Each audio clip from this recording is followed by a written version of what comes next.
उनका दर्शन कर पाऊंगी आज, तो बहुत ही ज़्यादा अच्छा लग रहा है। सुबह सुबह भूखे पेट में पहले दर्शन हो जाएगा, उसके बाद हम लोग घूमने चलेंगे।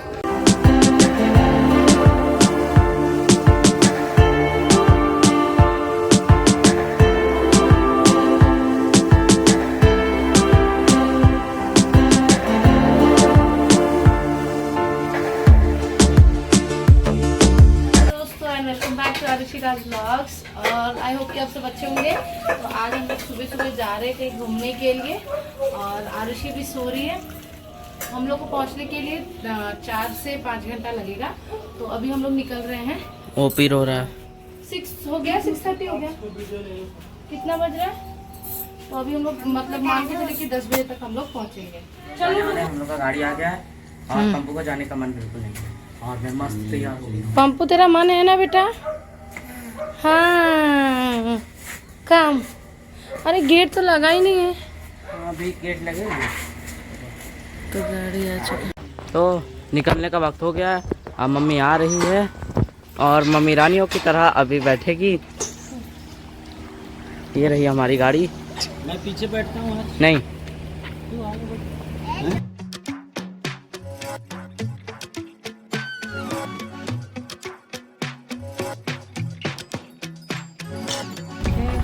जय श्री राम।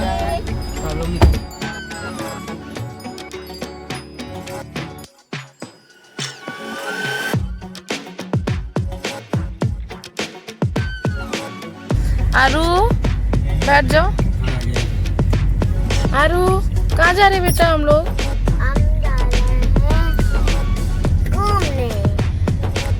ये देखो मेरा बाज, मेरा बाज, मेरा बाज। ये देखो दोस्तों, सुबह सुबह हम लोग निकल गए हैं और हम लोग अमरकंटक जा रहे हैं, जहाँ पे नर्मदा माता का उद्गम मंदिर है, जहाँ पे उनका उद्गम स्थल है। तो उसी मंदिर का हम लोग दर्शन करने जा रहे थे। और वहाँ पे आपको बहुत सारे झरना भी मिल जाते हैं, जैसे कि दूध धारा और बहुत सारे। ये छत्तीसगढ़ राज्य में आता है। ये बिलासपुर से हम लोग शुरू हुए थे, लेकिन जब हम अमरकंटक पहुँचते हैं तो वो MP राज्य में आ जाता है। यहाँ से आपको 4 घंटे लगते हैं अमरकंटक पहुंचने के लिए। और यकीन मानिए, आपको ये 4 घंटे का सफ़र बिल्कुल भी पता नहीं चलेगा, क्योंकि ये छत्तीसगढ़ और MP राज्य इतने अच्छे जंगलों वादियों से भरा हुआ है। प्राकृतिक ऐसा आपको नज़ारा दिखाएगा कि आपको 4 घंटे का बिल्कुल भी अंदाज़ा पता नहीं चलेगा। और रास्ते में चलते चलते हमें ड्राइवर भैया ने बताया कि यहाँ नज़दीक में ही एक शक्तिपीठ है, जो कि महामाया मंदिर है। तो हम सुनते ही बहुत ज़्यादा खुश हो गए, और हमें जब बोलते हैं ना कि माता का बुलावा आता है तो हम अपने आप ही पहुंच जाते हैं। तो उसी तरीके से माता ने हमें बुलाया था और हमें माता का शक्तिपीठ का दर्शन हुआ। और आप ये देख लीजिए, इतने बड़े हनुमान जी है। तो ये भी एक ट्रैकिंग का ही है। इस पहाड़ पे भी आप चढ़ सकते हैं, इसमें भी रास्ता दिया गया है। लेकिन हम लोग बच्चे के साथ थे और यहाँ पे जाने का प्लान नहीं था। और देखते ही देखते हम माता रानी के पास पहुँच गए। यहाँ पे माता रानी का महामाया शक्तिपीठ है, जो कि रतनपुर में आता है। बिलासपुर से आपको 25 किलोमीटर का आपको रास्ता तय करना होगा यहाँ पे पहुँचने के लिए। और यहाँ पे आपको जहाँ भी आप पार्किंग करना चाहेंगे वहाँ आप पार्किंग करेंगे, तो वो जो नियरेस्ट शॉप है वहाँ से आप वहाँ का फूल और प्रसाद ले सकते हैं। तो दोस्तों, अभी हम लोग पहुँच चुके हैं यहाँ पे महामाई। ये शक्तिपीठ है, 52 पीठों में से 52-51 पीठों में से एक है। तो पता नहीं था, इसका प्लान नहीं था, मुझे पता नहीं था, पर दीदी बोल रहे थे। हाँ, पर मुझे ये नहीं पता था कि ये शक्तिपीठ है। तो ये महारानी माता का ही कृपा है कि मैं उनका दर्शन कर पाऊंगी आज, तो बहुत ही ज़्यादा अच्छा लग रहा है। सुबह सुबह भूखे पेट में पहले दर्शन हो जाएगा, उसके बाद हम लोग घूमने चलेंगे। तो मैं आपको दिखाती हूँ मंदिर।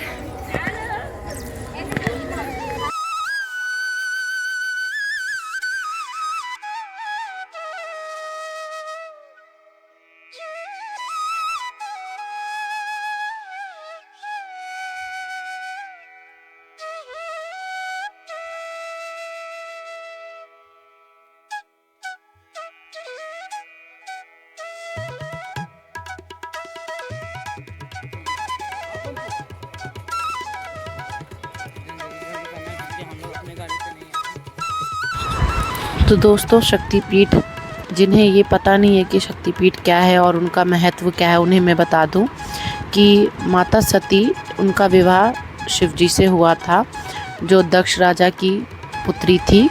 और एक समय की बात है जब दक्ष राजा, जैसे सबको पता है कि वो नहीं चाहते थे कि सती उनकी पुत्री का विवाह शिवजी से हो, लेकिन फिर भी ये तो विधि का विधान था और सती माता का विवाह उनसे हो गया। और दक्ष राजा ने सिर्फ शिवजी का अपमान करने के लिए उन्हें यज्ञ में निमंत्रण नहीं दिया, लेकिन माता सती हट कर वो वहाँ चली गई यज्ञ में। और वहाँ पे जाने के बाद में अपने पति के बारे में अपने पिता के मुख से अपमानजनक बातें सुनकर, और उन्होंने बहुत ज़्यादा शिवजी का अपमान किया था। और कोई भी पत्नी अपने पति का अपमान बिल्कुल भी नहीं सह सकती, और उसी क्रोध में उन्होंने अपने देह को वहीं पे उसी अग्नि कुंड में अपने आप को भस्म कर दिया। और उसके बाद में शिव जी आते हैं और फिर उनकी प्रतिमा, उनके शरीर को वो लेकर दुख में वियोग में घूमने लगते हैं धरती के इर्द गिर्द। फिर बहुत समय बीतने के बाद में वो पार्वती माता के दुख में ही रहते हैं, लेकिन फिर इससे सृष्टि का चलने में बहुत ज़्यादा दिक्कत आने लगता है। और विष्णु भगवान और ब्रह्मा भगवान सोचते हैं कि अगर ऐसे ही चलता रहा तो आगे और भी बहुत सारे कष्ट आते रहेंगे। और उसी कारण विष्णु भगवान ने माता सती के 52 शरीर का 52 टुकड़ों में बांट दिया उनके चक्र से। उसके बाद में वह 52 जो भी माता के जो शरीर के अंग थे वो 52 शक्तिपीठों में बट गए, और वो हमारे भारत में और कहीं कोई तो भारत के बाहर भी स्थित है। और वो मंदिर इसी कारण से प्रचलित है। और इन शक्तिपीठ में बहुत ज़्यादा शक्ति और मान्यता होता है। कहा जाता है कि और माना जाता है कि ये हमारी हर मनोकामनाओं को पूर्ण करती है। और इस दिव्य मंदिरों से हमारा पूरा सनातन और आध्यात्मिक कथाएं जुड़ी हुई है, तो हमें इन मंदिरों का ज़रूर से ज़रूर दर्शन करना चाहिए। तो दोस्तों, ये यहाँ पे आपको ये कुंड दिख रहा है जहाँ पे आप स्नान करके फिर यहाँ से आपको मंदिर के लिए अंदर एंटर होना है। और प्रवेश करने के बाद में अंदर जो माता का मंदिर है वहाँ पे कैमरा अलाउड नहीं था। मैं चाहती तो मैं छुप के ले सकती थी, पर मैंने वो ज़रूरी नहीं समझा, क्योंकि अगर आप जाएंगे तो आप खुद ही वो लाभ उठाएंगे। फ़ोटो के ज़रिए, वीडियो के ज़रिए तो आप ज़रूर देख सकते हैं, लेकिन यकीन मानिए जब आप वहाँ जाकर दर्शन करेंगे तो मेरे तो गूज बम्स खड़े हो गए थे। और सच में माता बहुत ज़्यादा सुंदर और प्यारी लग रही थी। बोलिए महामाया शक्तिपीठ माता की जय। तो ज़रूर आप भी समय निकाल कर ज़रूर से दर्शन कीजिएगा। और यहाँ पे महामाया के रूप में काली माता, महालक्ष्मी और महासरस्वती जी का पूजा किया जाता है। और मैं आपको ये बताना चाहती हूँ कि अगर आप भी जल्द से जल्द माता का दर्शन करना चाहते हैं तो आप सुबह के समय पे जाइए, तो आपका दर्शन बहुत ही जल्दी हो जाएगा और आपको लाइन में लगने की भी ज़रूरत नहीं पड़ेगी। और कुंड में स्नान करने के लिए भी आपको बहुत जल्दी मिल जाएगा, और फिर आप दर्शन करके आगे की ओर बढ़ सकते हैं।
प्रसाद मिलेगा जो हम लोगों ने माता रानी को चढ़ाया था। और मैं आपको क्या बताऊँ, इतना मन खुश हो गया है और माता रानी को देख के मतलब कुछ बोल नहीं सकते वहाँ पर। और वहाँ पे कैमरा अलाउड भी नहीं था, तो मैंने समझा भी नहीं कि मैं छुप छुपा के लूँ, क्योंकि आप जब आकर यहाँ पे दर्शन करेंगे ना, उसका महत्व और जो खुशी होगी ना, बहुत ज़्यादा अलग होगी, बहुत ही ज़्यादा सुंदर।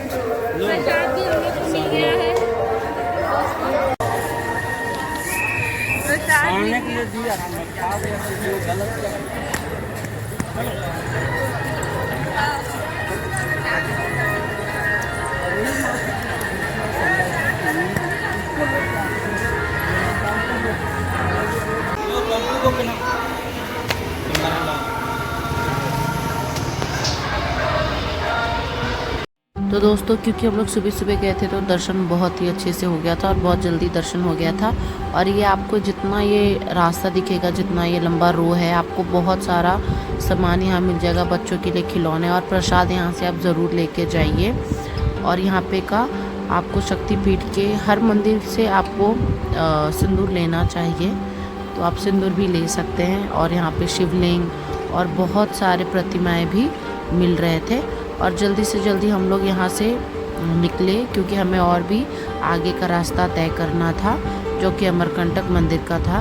और वहाँ माता नर्मदा का मंदिर है, तो वहाँ भी हम लोग जल्दी से बढ़े, क्योंकि यहाँ पे हम लोग कुछ खाए पिए नहीं थे।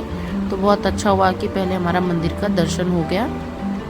उसके बाद में दोस्तों, क्योंकि हम नवरात्रि के दूसरे दिन गए थे और मेन एंट्रेंस जो है मैं आपको दिखाऊंगी, तो वहाँ से बंद था। और हम लोग ये बैक साइड से गए थे, जहाँ से कार हमारा एंटर हुआ था, तो वो पार्किंग का एरिया है, वहाँ से बैक साइड से एंटर हुए थे। ये जो आपको शिव जी का यहाँ पे मेन गेट दिख रहा है, ये मेन एंट्रेंस है। तो वहाँ से सुबह के टाइम पे ये 6:30 के अराउंड का टाइम हो रहा है, 6:37 का, तो वहाँ पे बंद था, तो हम लोग को पीछे के द्वार से आना पड़ा।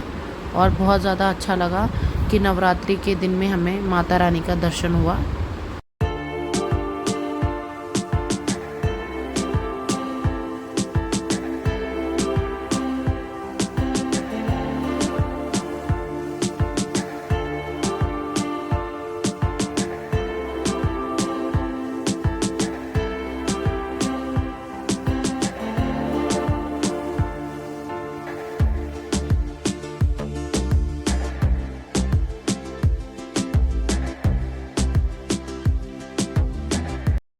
तो दोस्तों, यहाँ से अमरकंटक है 96 किलोमीटर्स। यहाँ से हमको 3 से 3.5 घंटे का जर्नी पड़ता है। और आपको आगे मैं सफ़र दिखाती हूँ अपने नेक्स्ट वीडियो में, पार्ट 2 में। तो टिल देन प्लीज़ बने रहिए and don't forget to like, share and subscribe my video.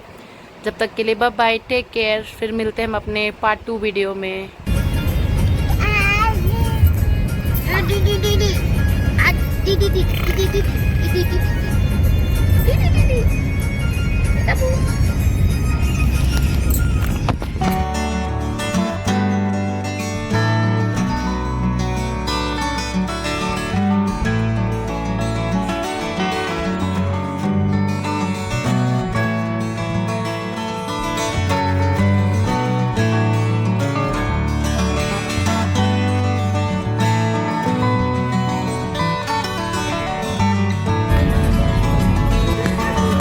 आप आवाज़ सुनिए।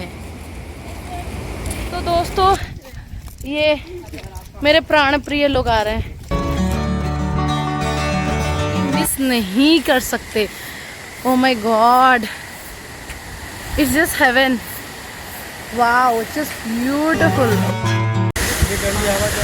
तो दोस्तों, यहाँ पे मैं बता नहीं सकती, इतना ठंडा लग रहा है। और नेचुरल कूलर है यहाँ पे, होगा पर यादगार होगा, सारे मिलेंगे बहुत।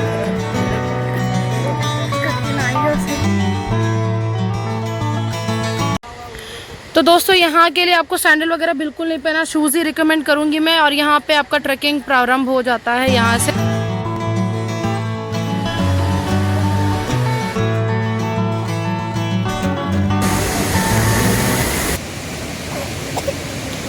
आराम से आराम से आराम से ना।